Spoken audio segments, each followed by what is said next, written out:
Congress party రాజకీయ ఉద్దేశంతో SIR ప్రక్రియపై ఇతర రాష్ట్రాల ప్రజలను భయపెడుతోందని బీజేపీ రాష్ట్ర అధ్యక్షుడు రామచంద్రరావు ఆరోపించారు. ఎక్కడ నివాసం ఉంటే అక్కడే ఓటు నమోదు చేసుకోవచ్చని స్పష్టం చేశారు. కాంగ్రెస్ మజ్లిస్ కావాలనే దుష్ప్రచారం చేస్తున్నాయని మండిపడ్డారు. రాష్ట్ర ప్రధాన ఎన్నికల అధికారితో రామచంద్రరావు భేటీ అయ్యారు. ఎస్ఐఆర్ అంశంలో మజ్లిస్ పార్టీ వ్యవహరిస్తున్న తీరు సరిగ్గా లేదని ఆరోపిస్తూ ఫిర్యాదు చేశారు. కాంగ్రెస్ పార్టీ రాజకీయ ఉద్దేశంతో హైదరాబాద్ నగరంలో వసిస్తున్నటువంటి ఇతర రాష్ట్రాలు కానీ ఇతర జిల్లాల ప్రజల్ని తప్పుదారి పట్టిస్తూ ఉంది.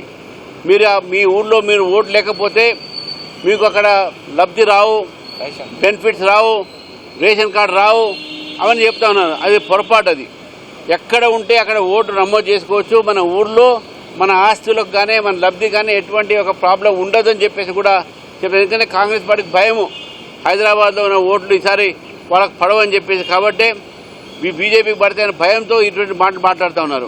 ఒకేమో మజ్లిస్ పార్టీ, ఒకేమో కాంగ్రెస్ పార్టీ ఇద్దరు కూడా BLOస్ని బెదిరించే ప్రయత్నం చేస్తున్నారు.